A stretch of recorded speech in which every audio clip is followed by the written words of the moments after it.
My name's Dan. I'm part of the leadership team here at the church, and it is great to have you with us today.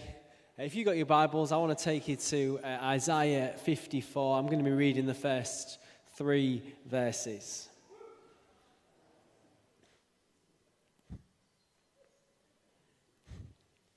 Sing, barren woman, you who never bore a child. Burst into song, shout for joy, you who were never in labor. Because more are the children of the desolate woman than of her who has a husband, says the Lord. Enlarge the place of your tent, stretch your curtains wide, do not hold back. Lengthen your cords, strengthen your stakes, for you will be spread out to the right and to the left. Your descendants will dispossess nations and settle in their desolate cities. These are verses that I've been holding and living with over the last few months, and felt like, as we approached Vision Sunday, it was a good time to articulate what I felt like God was inviting us into this next season. I'm not a massive New Year's resolution kind of guy. Does anyone set New Year's resolutions? A few people. Has anyone already set them and failed? Yeah. I'm not a massive New Year's resolution person, but if you know me, you do know that I do love the new year. Just having the chance to stop, to review, to consider how I'm going to live in the next year in line with what God has called me to. And so I don't necessarily set myself new challenges, but Rachel and I, we look at something called a rule for life. So a rule of life to look at how are we living, what relationships are we investing in, how are we working, how are we resting, how are we stewarding the things that God has given to us. And we do that kind of New Year's Eve, New Year's Day, that kind of set our course for the year. We look back and look at where we've won, where we've been, where we didn't necessarily meet where we wanted to be, and what's changed. And I do love that time. And I think as a church, the new year gives us a chance to stop, to reflect on where we're at, what God is doing. And it's not that every January when we have a Vision Sunday, suddenly it's like, oh, it's a new vision, and okay, we're going off in a different direction. But instead, I think it's a chance for us to recenter ourselves both on the presence of God and the call that he has for us as a church. And I read from Isaiah, and Isaiah is the set of writings that we get our vision from. We are named Jubilee because of the year of Jubilee that's described in the Old Testament. We hear this in Isaiah 61, which is where we get our vision from. And this is what it says in the first 3 verses of Isaiah 61. The Spirit of the Sovereign Lord is on me, because the Lord has anointed me to proclaim good news to the poor. He has sent me to bind up the brokenhearted, to proclaim freedom for the captives and release from darkness for the prisoners, to proclaim the year of the Lord's favor, the day of vengeance of our God, to comfort all who mourn, to provide those who grieve in Zion, to bestow on them a crown of beauty instead of ashes, the oil of joy instead of mourning, a garment of praise instead of a spirit of despair. They will be called oaks of righteousness, a planting of the Lord for the display of his splendor. You may have seen in the corridor our vision banners that we believe God has called us to be a people who are spirit receiving, people reaching, potential releasing, and community restoring. But to understand these 2 passages, the one I read to you from Isaiah 54, and where I feel God is leading us in this season, and our vision passage from Isaiah 61, we need to understand who the prophet Isaiah is and why he was writing. Isaiah is a prophet who writes a number of chapters. In the first chapters 1 to 39, his writings about Isaiah warning the people of God. He's warning Jerusalem and Judah of the judgment to come. These writings describe that God's people should have been his servants, but they weren't serving God as they should, and it meant that exile was coming. They were going to be punished because of their disobedience. So in those first 39 chapters of Isaiah, he is writing to warn them. He is writing to say, this is what's going to happen because of your rebellion and your disobedience, but it is also combined with a message of hope. That although God's people were going to experience exile, and we see this happens with the fall of Jerusalem through the Babylonians and the Assyrians, there is a greater hope of a new restored kingdom which will be brought about by this new messianic king. That's the promises that are happening through the book of Isaiah. And then from chapters 40 onwards, so including the 2 chapters we've read already this morning, this theme of hope starts to build. Then this theme of servanthood comes through, that God still wants to bless his nation, bless the nations, but it isn't going to happen through his people getting it right. They've already messed up. They're not going to get it right. But it is going to be about through this figure called God's servant who would do what Israel was supposed to do. This person would restore Israel back to God, and he would bring healing to the nations. And this person, the book of Isaiah describes, is not going to do this through earthly victory. It's not going to be through some military coup, but it instead is going to be through suffering. That in chapters 52 and 53 especially, there is this, that we are told of this suffering servant. This suffering servant who would serve as the people of God should have always done, and through his service, he will be a blessing to the nations. These verses are looking forward and prophesying of a Messiah to come. This Messiah that is fulfilled in the person of Jesus Christ, who would take the penalty for people's sin. He would redeem his people so that we could be back in relationship with God again, so that we could serve God as we were always intended to do. Right back from the Garden of Eden with Adam and Eve, our mandate to serve all of God's plans for us, to be his people. And so Isaiah, and there's a little bit of a debate about whether it was Isaiah who wrote the whole of Isaiah. I think it's probably more likely that Isaiah wrote definitely the first 39 chapters and probably some of the other ones, and then actually his disciples then start to pick up some of his old writings and interpret them in the new time. And I think that's probably what's happening. So Isaiah and some of his followers are writing the letter of Isaiah. And these chapters that we've read, they speak of how should we respond to what God has done. How do we respond? God has done all of this. He has brought us in. He has redeemed us. So then what do we do to respond to God? And that's the question for us today as a people of God. If you're a visitor, if you're a guest, you are really welcome. But what you find in front of you is a group of people who have met Jesus. And the question is, how do we respond to what God has done in our lives? And that's the context I want you to understand. This is Isaiah's, because then I read verses like, enlarge the place of your tent, stretch your curtains wide, do not hold back, lengthen your cords, strengthen your stakes, for you will spread out to the right and to the left. Your descendants will dispossess nations and settle in their desolate cities. Does that sound good? Sounds like good news. Isaiah 61, the Spirit of the Sovereign Lord is on me because the Lord has anointed me to proclaim good news to the poor. Sounds like victory, doesn't it? Come on, victory. And yet the context of these incredible promises is suffering, humiliation, and loss. Yes, there is a victory at the cross. We walk in the truth of it, and yet it costs Jesus everything. And he invites us to follow him by picking up our cross. And the Jews couldn't get their head around it. They were expecting a conquering king, and they got a baby in a manger. Even the disciples, they had heard Jesus saying, I'm going to die, and they still couldn't comprehend that victory would look like a cross. Maybe this isn't the New Year message you want. But I believe God is calling his servants. He has incredible plans for us as a people. And yet the way that we are going to reach the world with Jesus is by embracing what Paul says in Ephesians 2, who having the same mindset as Christ, who in very nature God did not consider equality with God something to be used to his own advantage. Rather, he made himself nothing, taking on the very nature of a servant, being made in human likeness and being found in the appearance of man, he humbled himself by becoming obedient to death, even death on a cross. Jesus has gone to the cross for us.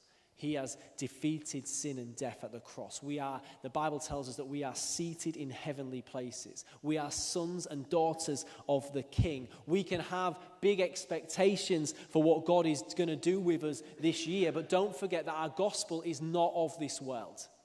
Our gospel is not bigger and better. Our gospel is not what looks good on social media.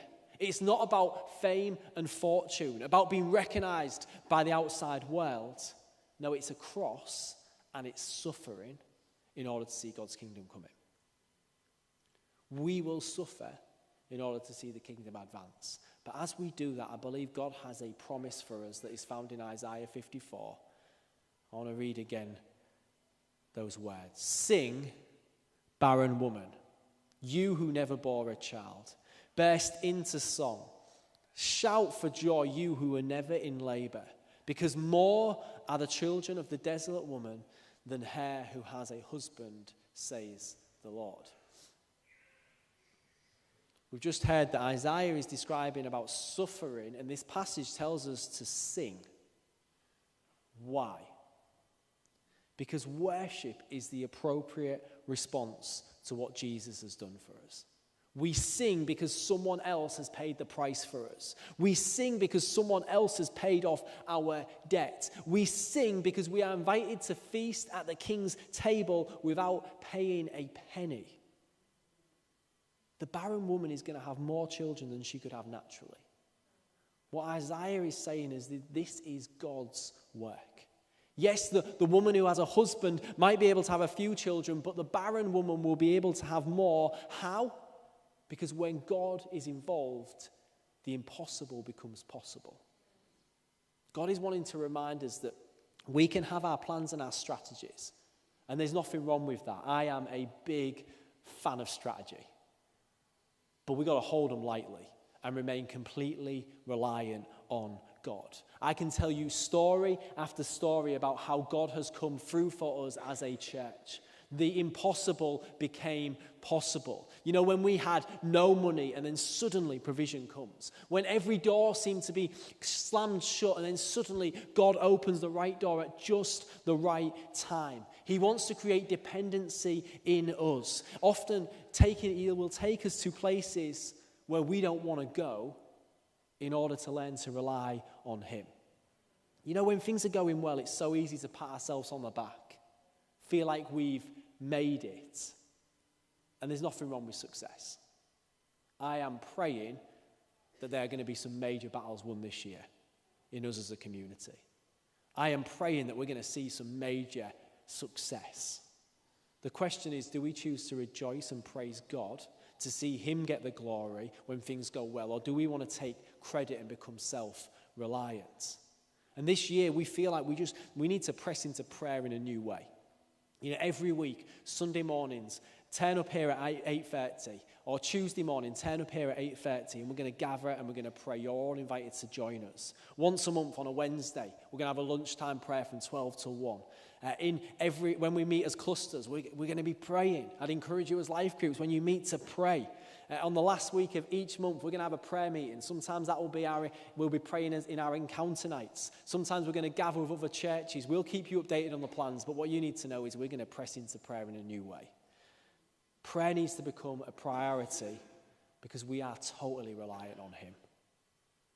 Then it tells us in verse 2, enlarge the place of your tent, stretch your curtains wide. Do not hold back. Lengthen your cords and strengthen your stakes. This passage is about the expansion of God's kingdom.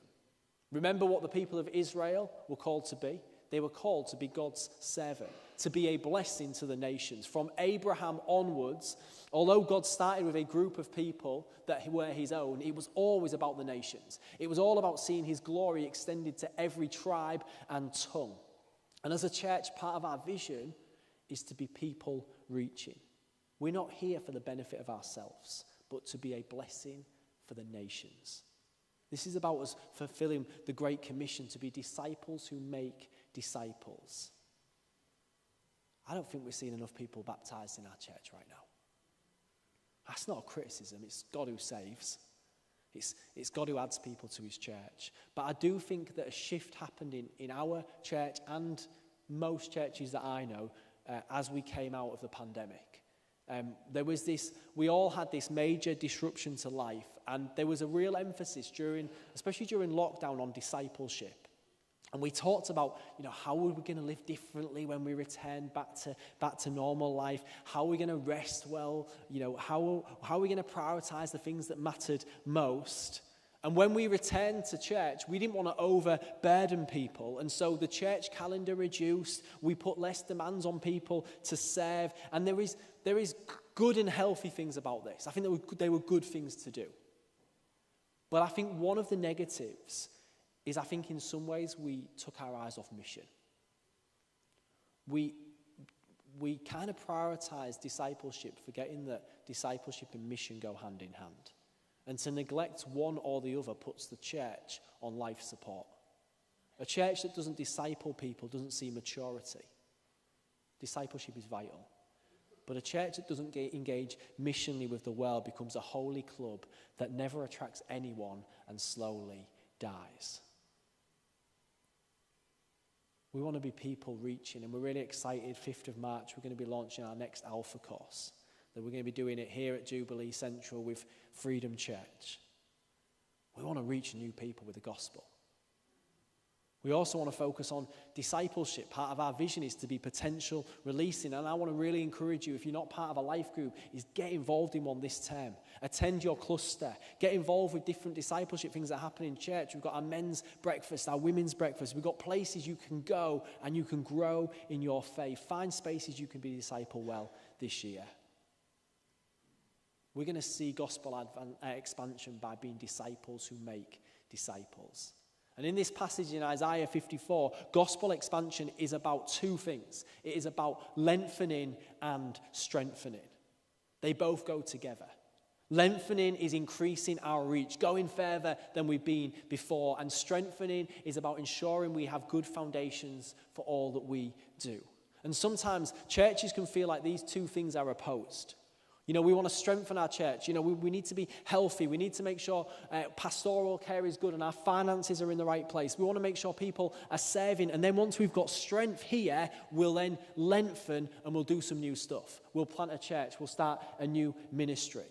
Now, yes, we want to apply godly wisdom, but we don't go when we feel ready. We go when God tells us to go. That's very different. And these two things, lengthening and strengthening, they do go together. We need both. And if we forget one or the other, we become unbalanced as a church. Strengthening without lengthening, just getting stronger but not doing anything new, not extending ourselves, makes us a church that looks nice and healthy but never does anything, plays it safe, gets equipped but never puts it into action. However, lengthening without strengthening means you do stuff, but you don't have deep roots, and therefore what you do is you can easily become overwhelmed, or you start doing stuff and then finish it very quickly because you've not applied deep roots. This call in Isaiah is that the tent is getting bigger. This invitation, Isaiah, this promise Isaiah is given for God's people is that more people are going to be added to them, so they needed to prepare for growth. They needed to enlarge their tent.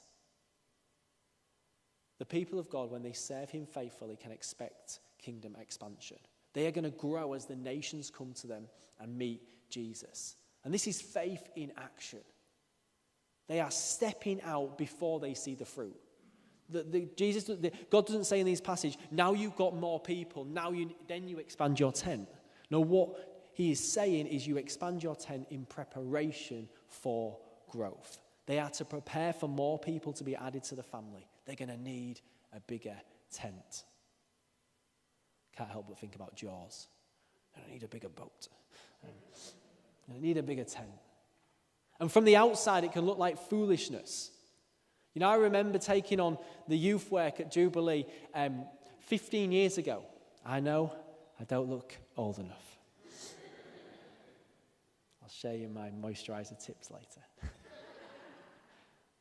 And I remember taking on the youth work and having one, Sue's eldest son, sometimes two youth. And I remember that that every time I set up a session, I felt God was asking me to believe that for more in the room. And I wasn't trying to create hype, but I was acting in faith that more would come through the door.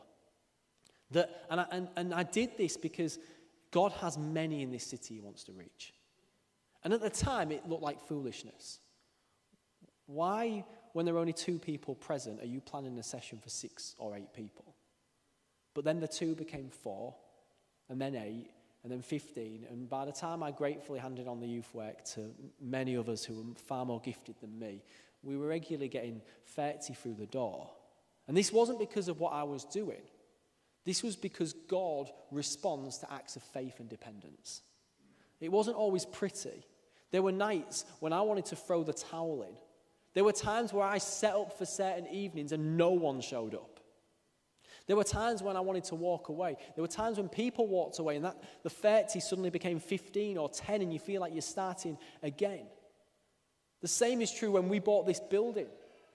It looked like foolishness. We were a growing church, but we were still small, meeting on Walton Street. We were nowhere near big enough for this building, and yet we responded to what we felt God was calling us to. We enlarged our tent and we grew. Most of you were not with us in those early days. You've been added to us. We've grew. We enlarged our tent. And now there are some days where I want to use a room in this building and I walk around and find that every room's in use and I have to go out and find a cafe to do my meetings because it's at capacity at times and it's wonderful. I believe in this next season we need to expect for more and plan for more because it's not about our strategy, but it's about God expanding his kingdom. We serve, God builds. And I believe this is for every area of church life. You might be a life group leader right now and you're trying to figure out what you do with your little group of 4 people who meet in your home. Expect for more. What does it look like to lengthen and strengthen? Here are a few things. These are not the only things, but I believe God is specifically calling us to lengthen in 3 areas as a church in this next season. Firstly, with our Full View project. I believe that as we open our front doors again, in these coming months, as we install and open our cafe, we're going to reach a ton more people. We're not there yet in terms of the money. We're about 105,000 short, and I say that quickly so it doesn't sound too much. But it's all relative. We've raised 500,000, so 105.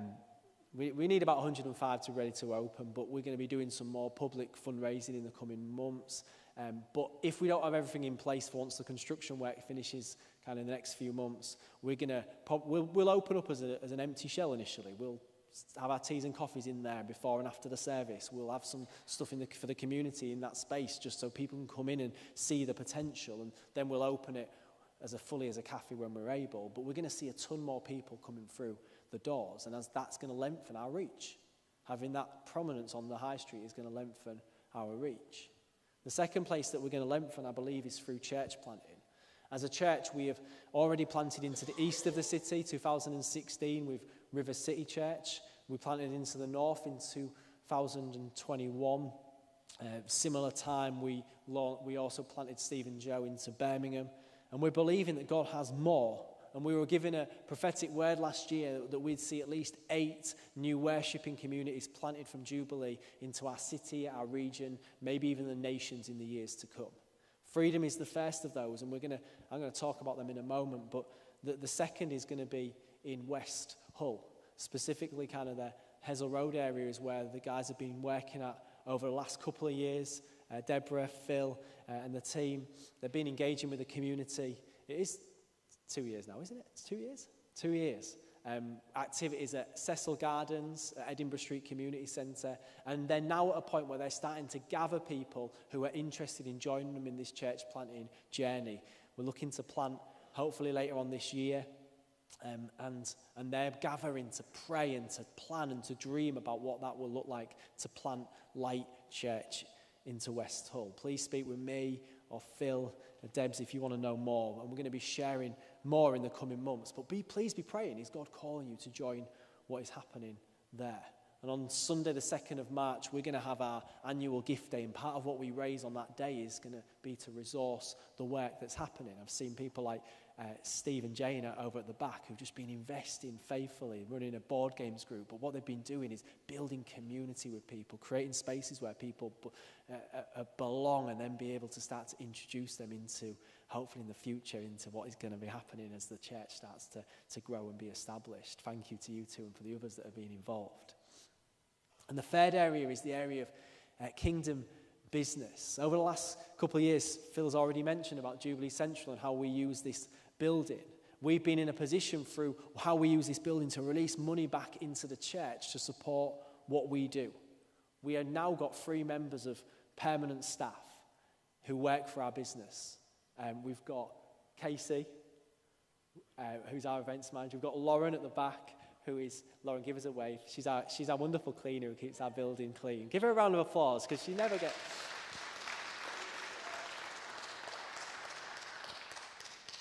And for the last 3 years, we had Gemma as our facilities manager. I can see her at the back. Gemma has just moved on to a new role with Lighthouse, who are a great local charity supporting women in need, and done a great job. Thank you, Gemma. I can just see her. She's just hiding in the corridor. And we have a new member of staff, that means. And so Mike, for those who don't know, Mike Sharp is our new facilities manager for Jubilee Central. And so we're excited to have you on too, Mike. And we have a number of kind of casual staff who help with our events. And our passion is that we can use business to release profit for kingdom activity. And at the same time, what we want to do is we want to provide employment for those in our city. We want to continue to do this through the launch of the cafe in the next few months. And we're going to be specifically looking to train those who are long-term unemployed and give them employment. That's the aim. We want to have a great space, but our aim is we want to get people back into employment. And I'm believing that God has got other businesses for us in these coming years. I think some will be directly launched through us, but I think also they're going to be partnerships with local Christians, maybe even people in this church who already have their own companies and want to work with us to reach the city, having kingdom impact, employing people and spreading the gospel. If you want to know more about that, I did a podcast.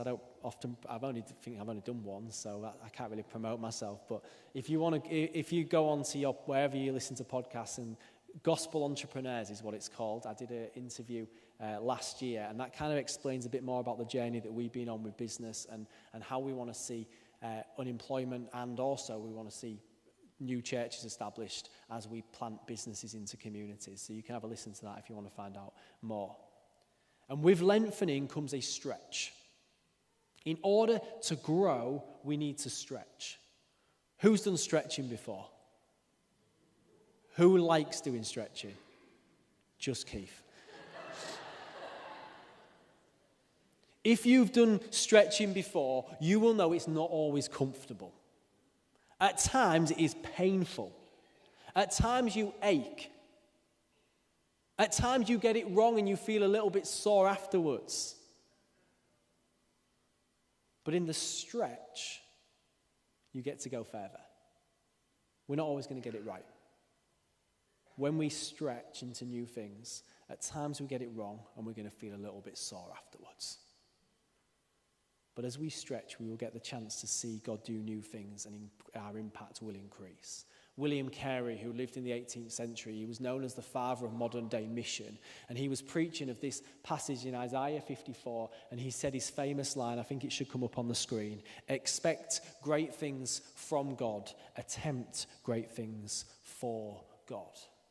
I believe this is a season for entrepreneurship, of risk-taking, of humbly allowing God to move through us as we make ourselves available to be his servants. And as I said, lengthening and strengthening go together, because Isaiah 54 says, lengthen your cords, strengthen your stakes. We don't lengthen without strengthening. So what does that look like? Firstly, Freedom Church. We planted a church in 2021 in the north of the city. And we recognized that in the early years, we didn't always, we were coming out of the pandemic, we didn't always support one another and work together in a way that we would want to. And we want to make that right in the coming years. We've been exploring what does it look like for us to be individual churches, but to be one family. We believe that having a shared leadership team who care for all of our churches will strengthen us, Freedom, and Light Church in Westhull in the years to come. And we'll still have our own identities. We'll still do our own things in our own areas. but we're also going to be doing far more together. I'm going to be spending far more of my time investing into our group of churches. We believe we can do more together than we can apart. And so it will give us and we believe it will give us a strong base to plant again and again. So you'll notice that as we do stuff, Sunday mornings we're going to still meet here, but we're going to do, Freedom and Light will be involved more. And then as we do activities, you'll see often Jubilee and Freedom's logo will go together because we're going to be doing a lot more stuff together. And I'm going to be sharing in a lot more detail about that next Sunday evening at the Vision Night. Another area for strengthening is that as we expand what we're doing, we also realize we need to improve in the way we connect people into what we're doing. As a church, we have a lot going on, and that means it can be hard to know where you fit and what is happening. And I think we need to work hard or do better at communicating. And one of my personal requests over the coming years is that now with Jubilee Central is flourishing, and as a church, it means that I'm now the only full-time member of staff on the church team. And we've got some wonderful staff on our team, but they're all part-time. And what that means is that I still carry far too much of the administration of the church. And the team will all nod because it drives them crazy, I think, sometimes. But at the moment, church finances are doing okay, and we're really grateful for the generosity of everybody. But we're not in a position to expand our staff team to grow that at the moment. And so I want you to consider, if you call Jubilee your home and you don't yet give regularly, can I ask you if you consider giving via a standing order? It's the regular monthly giving that comes through, consistently every month. That helps us plan and to be able to look forward into the years to come and go, okay, we know what's coming in, we know what people have committed, and although it changes a little bit at times, we kind of know a rough amount of how much we're going to be getting each month. And I would love over the next couple of years to get to a point where we can release some money to staff the kind of operational area, to release me to be able to give my time to pastoring the church, not just kind of keeping the office ticking over. And so I'd love you if you don't give already, I'd love you to consider that. And thirdly and finally, in order to lengthen, we need to have stronger stakes. And that means we need to train, equip, release people to serve in new areas. This is not about me or Phil or Sue or any one leader, but this is about every one of us playing our part. It's great to see new people serving. People, I don't know, there's so many I could mention. People, Richard there, who's starting serving on our youth team and worship team over the last year. Helen and Tony, who are now leading one of our life groups. Teresa, I don't know where she is. She here today. Teresa, who stepped in and starting to lead in the west of Hull with Life College. There's many more gifts that I could speak of. We need everybody doing their bit. And if you're not involved, can I really encourage you to get involved? I think Sue's word is really applicable there about the arrows and drawing back. I think for some of us, we need to say, no, I'm in and I'm going to step up. Because as we lengthen and strengthen, the passage continues with a promise for God's people. It says, for you will spread to the right and to the left. Your descendants will dispossess nations and settle in their cities. I believe there is an invitation for us that God is going to do wonderful things as we lengthen and we strengthen.